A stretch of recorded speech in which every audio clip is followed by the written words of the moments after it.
Good morning, everybody. Thank you for having me, and thank you, Lynn. I'm very excited to be here today and talk with you about fulfilling the need for belonging in your workplace. As business leaders, we are constantly being challenged with attracting and retaining the best talent for our businesses. And believe me, in the residential cleaning industry, we have experienced that in a huge way. And over the years, we've developed some strategies and systems and just put our hearts into our teams so that we can build an amazing team that serves our wonderful clients and our community. So as we go into this discussion, I want to share with you a little bit about my journey so you kind of know how I got to where I am today. And as Lynn mentioned, with my amazing husband, Terry, who's here with me today, and our daughter, Julie, is here. She also went through all of this with us. She was just a little girl when we started out. We built over 30 restaurant locations in the Kalamazoo area. But I like to think about it a little bit differently. We actually built 30 teams. So over the years, we've worked with over thousands of individuals, and we joyfully say that. We love working with people, and I think that's what drew us to the restaurant business. So here's a short synopsis of my restaurant career. Started out in 1981. Yes, I was 5 years old. Very young. Child labor laws weren't the same back then. But actually, I started in 1981 when Terry Henderson decided to come to Kalamazoo and open his first Little Caesars restaurant. He hired me there. 5 years later, we were married. Yes, I married my boss. Best hire ever made. Yes. We opened 16 Little Caesars locations, 12 here and 4 in the state of Washington. That was crazy. Another story I'll tell you another day. And then we, in 1995, brought Big Apple Bagels from Chicago to Kalamazoo. It sounds weird. It sounds like it would come from New York. Came from Chicago. We brought that here to Kalamazoo, opened 5 of those locations in Southwest Michigan. And in 1999, we opened the first Qdoba Mexican Grill right here in Kalamazoo. And we opened 9 locations throughout Southwest Michigan. Now, as you can see, we love carbs, right? We sold a lot of carbs. Terry and I were just joking about this the other day. I think that's why I'm gluten intolerant now. So, yeah. And then in 2008, we opened the Wine Loft here in Kalamazoo. It is now called WL Social House, one of the things we're very proud of. And then we went on to open a couple of other brands, Firebowl Cafe, which was absolutely delicious, and Smash Burger. So that's our restaurant career. All of our restaurants tended to be in the top of their chain. We worked very hard on building our teams, and because we built our teams, we felt that's what led to our success. After that, we started our Genie cleaning story. And we retired out of the restaurant business. We sold all of our restaurants and closed some. And we started Genie Cleaning in 2015. We bought a small cleaning business from some friends of ours and grew it to today, where we now have over 25 employees and serve over 400 families in the Kalamazoo area. But when we started out, it was rough. We came into this with a lot of pride. You heard of pride before the fall, right? We're like, we've opened hundreds or dozens of restaurants. We know how to run a team. Well, when we opened Genie Cleaning, it was chaos. We couldn't understand why we couldn't build a cohesive team. We had to figure out the problem. So first thing I did was we went out and found a coach, and we joined a program called Cleaning Business Fundamentals, and that helped us to learn a lot of the systems and strategies that we use today to build our team, and it really helped us to build a great culture where people love what they do, and they love to serve our clients. And we were very successful in that program, and that led to me becoming a Cleaning Business Fundamentals coach in 2020. I was the first certified coach in that program, and I've been doing that for 3 years. We have over 400 members in that program, and I've personally coached over 100 of them. And I help cleaning business owners implement those strategies in their businesses all over North America and internationally. And 2 years ago, I became the chair of the North American Residential Cleaning Council of ISSA, which is the Worldwide Cleaning Association. So I get to represent cleaning business owners to the Worldwide Cleaning Association. So I get really involved and love helping people build their businesses. But getting back to our roots, this is where Terry and I started, in a Little Caesars restaurant. Look at those kids. Look at Terry. He's amazing. And one of the things that we always knew is if we took care of our team, that would take care of everything else. And so we really put a lot of passion into helping our team grow and move up the career ladder and make their lives better, which has always been our mission. And as a matter of fact, one of those employees is in the room today. You can see her picture there when we opened our Smashburger. Katie was with us. Katie started at the Wine Loft as one of our servers, worked her way up, became the general manager, later became our director of marketing. She left us when we left the restaurant industry, but we reconnected several years ago. I think it's almost 5 years now. And now she's the COO of Genie Cleaning. And she leads our team. And it's always been important to us to help people grow personally while they're in our workplace. We want to help them make their lives better for a long time. I just realized I forgot to bring my phone up here to watch the time. So if you can watch it for me, that would be great. So back to the problem that we had. We started Genie Cleaning, and we came into it after many, many years of success, but we couldn't figure out the formula for our team. What was different? We had a lot of chaos. We had a ton of turnover, and the people who did stay with us were causing problems. And we couldn't figure out the issue, so we started talking to our team. And we tried to figure out what's going on. And then we realized the big difference. And you'll notice it here in these pictures. They're all working by themselves. Our team goes out every day and they clean in houses quietly by themselves. They're magic little genies, and when the people come home, their house is sparkling. And they get a lot of satisfaction from that, but they're alone almost all day long. As a matter of fact, we only see them maybe once a week. So how do you build a team when people are all over the place, not together? And we knew that we had to figure this out. This was our problem. How do you create engagement in a team when they aren't all together? And this is what HR professionals are talking about all the time, engagement. And as we know today in the US, only about 30% of the employees in the average company are what we call fully engaged. That's not good news, because that means a full 70% are either not engaged or completely disengaged, actively disengaged and working against you. So how do we change that? And we worked long and hard on this. We did a lot of research. We looked at some of my favorite business leaders like Patrick Lencioni and Gino Wickman. There's some EOS people here in the room, know all about that. And Darren Hardy and my own coach, Debbie Sardone, helped us to figure out this engagement question. And we developed a 3-pillar approach to creating engagement in our team. And the first pillar is belonging. And this is what we're going to talk about today. We don't have time to talk about all 3, but this one I think is very important, and you can't do the other 2 without the first one. Belonging is being known, feeling part of something bigger than yourself. It's a human need. Purpose, another human need. We all need to know why we're doing what we're doing and how it impacts the lives of other people around us. We need to know that we're making a positive impact on the earth. And achievement, or you could call this accomplishment. Everybody needs to have growth. We need to have somewhere that we're going, a race to be won, something we can measure. And we have found that these 3 pillars working together have helped us build a strong, amazing, happy, wonderful team at Genie Cleaning. Now, what does this have to do with your business? Well, if I can do this in a cleaning business, I know all of us can do this in our workplaces. But today we're going to talk about belonging, because this is foundational to everything else. And I think this is where many of us miss the mark. But as employers, we have the opportunity to make this our ministry, to make people feel like they belong somewhere, that they are needed and they are wanted.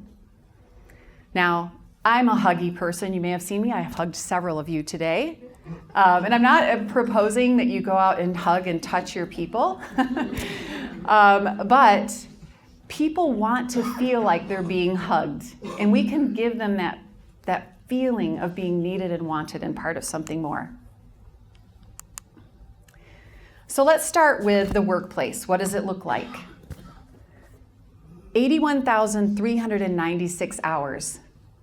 That's how many hours most adults dedicate to their working lives. That's the equivalent of 9 years of our lives. 9 years of the people you work with goes into their work life. They might be working for their own business or working for somebody else. That's the equivalent of 1 out of every 4 waking hours. As business leaders, it's our calling. It's our job to make those hours fulfilling, to have them be filled with things that bring us joy and satisfaction. It's our ministry. Now, we talk a lot about the pandemic. I'm so tired of that word. But I'm going to use it again today because I believe there is another pandemic that's spreading in our workplaces, and it's loneliness. People are reporting that they're more lonely than ever before, and especially at work. And the pandemic played a role in that, but there are lots of other things that brought us to this point. The first one, technology. The thing that was meant to connect us actually tends to divide us. Instead of picking up the phone and calling someone or walking over to their office, what do? We email. Oh, I don't want to email anymore. I think I'll text them. And then we don't even use words. We use emojis, right? Just this morning, I was driving here and I drove past a group of students waiting to get on the bus. They were about middle school age. There were about 15 or 20 of them. And I observed that very few of them were looking or speaking at to each other. They were looking at that. They were all holding one, and they were all looking at that. This is affecting us. It helps, and it hurts. The remote workplace. Now, this is my conundrum, right? I live with this all day long, but this is new to a lot of us as employers. How do we engage remote workers? So many of us have them now. And remote workers report a much higher level of loneliness than any other group. Social distancing. Now, this is not a thing anymore, but it's still here. It changed us. I made a point to shake as many hands as I could today because shaking hands is a traditional greeting, but many people feel it's awkward, right? We're afraid to touch each other. We don't hug, and we actually feel very uncomfortable in close proximity to other people. This is affecting our ability to engage our teams. And then this one you may not think about, but the drive for productivity squashes connection. When we focus our business solely on productivity and numbers, it squeezes out the time and the resources that you can invest in your team's connection, in your team's sense of belonging. This is the thing that we discovered as we dug deeper into our problem of connectedness and belonging and engagement. Paul talks about this in 1 Corinthians. We are one body with many parts, and all are equally important. He was talking about the church, but our businesses are the church to many people. And he said, if one part suffers, every part suffers with it. If one part is honored, all parts rejoice with it. And that's what our workplaces need to look like, a body. And Paul went further to talk about how the hand cannot survive without the arm. And the fingers cannot survive without the hand. And they all have a part to play. They're all equally important. And if we treat our people the same way, it has a great result. I want to share a very short story about one of our team members. I'm going to call her Robin, protecting her, don't want her to be called out. But Robin came to work with us way back when we had that mess in the very beginning. And I was so excited that Robin came to work for us because she was a daughter of some friends of ours, and I knew her. I actually knew her since she was little, and I knew she was an outstanding person, and she came from the restaurant industry, which is near and dear to my heart. And she came to work for us. She said she loved cleaning and wanted to change her career. So she worked for us for a few weeks, but I could tell every time I saw her that something wasn't exactly right, but I never asked her. And then one day she came up to me and she said, "Jeannie, can I talk to you for a minute?" Don't you hate it when people say that? You just know something's not good is coming, right? And as I expected, she gave me her notice. I was heartbroken. And she said, "I really love cleaning. I love doing this, but I just feel so alone." And she came off of a restaurant team where she was with people all day long and they were cheering and high-fiving and having a great time. And now here she is by herself, doing something she loves, but all alone. And I knew right then that I had missed the opportunity to make her feel connected on our team. I looked in the mirror and I said, "Jeannie, you dropped the ball." She needed to be connected with people. And then I realized, even when our team was in the office, I wasn't making an effort for them to get to know each other. This was my wake-up moment, the day that Robin quit. And I knew that that was when I had to change it. We discovered, and we know this, that God has placed the need for belonging in every single human heart. Now, the first thing, our first need of our heart is to be connected to God. He left that empty space there just for Him to be in our hearts. And many people try to fill it with other things, but that's the first thing that God left the space for. But the second thing is He intentionally wanted us to be connected to other humans. Okay. And He gave us that need. He developed tribes and families and couples. And as employers, that's what we need to do.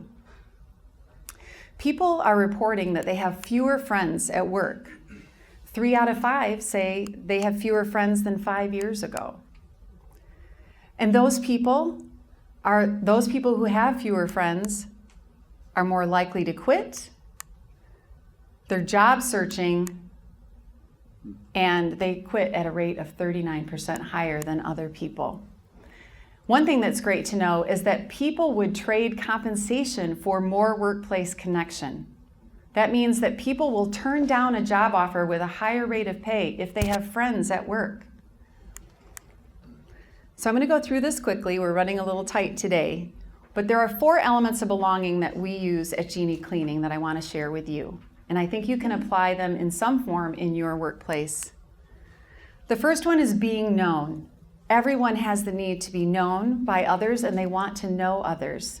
One of the things that we do on a regular basis is we meet one-to-one with our team members, and it's all about them. And this is a picture of Heather. She shared in her one-to-one that someday she wanted to get married and have her own home, buy a new home. She did that while she worked with us, and we celebrated with our whole team when she bought her new house. Personal and team identity. I learned from Darren Martin, who wrote A Company of Owners, that people need to have a first name and a last name in the workplace. The first name is their personal identity, what they love to do, what's important to them. And their last name is your business's brand, your team name. They have to be proud of that like you're proud of your own last name. We hand out a lot of Jeannie Cleaning swag. This is our team. And they're proud to wear them. Oops. Yeah. And number 3, connection with others. This is the one that productivity can squeeze out. We have to make time and space in our business for our team members to get to know each other. They should do things that are fun and meaningful together, inside work and outside of work. We had a photo booth at a bowling night. This is our team. But the beautiful thing when I look at that picture is I can see people in that picture. There are 3 distinct friend groups who hang out together after work. And that comes from these opportunities and the approval of their leader. We were recognizing these employees for having great attendance. As employers, we all know that's important. You may not be able to see my shirt, but it says, "My employees are better than yours."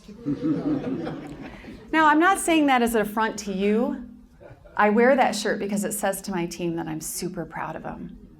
And I'm so grateful that they're on my team. So I wear it whenever I'm around them. So in closing, a culture of belonging is impactful for your business.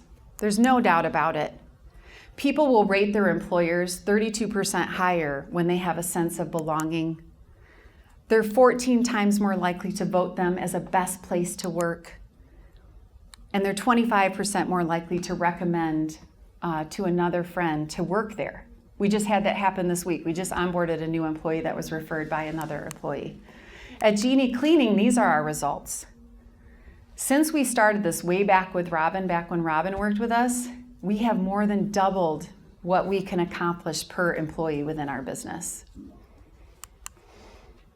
And based on the industry average, our turnover rate is 200% less. And we know that turnover costs a lot in our business. It's about $5,000 per employee, but I bet a lot of the people here, it's a lot higher than that. And we often find ourselves overstaffed in a time when many people are struggling to find employees. But the most important impact is what you can do in the hearts of your team. You're making a difference in their life by creating that sense of belonging in your workplace. And as Jesus came here to serve and not to be served, I encourage you to be a servant leader to your team as well. I want to take just a few minutes before I go and share a quick story. I told you about how we retired out of the restaurant business. Let's take a couple more minutes. How we retired out of the restaurant business and went into the cleaning business. And since I started coaching, a lot of people have said, why would you do that? Why would you have this huge restaurant career and then open a little cleaning business in Kalamazoo? Why would you do that? Well, there's a story. And it's a painful story. And I haven't shared it because of that. But God said to me, he said, it's not just your story. It's my story. It's God's story in my life. And I really feel that it's important to share. So in 2007, we sold the last restaurants that we had at that time, which was Qdoba Mexican Grill. We sold them back to the franchisor, and we're happy to see they're all still here. We love Qdoba. And it took a long time. Terry put so much work into that project, so we took a break after that.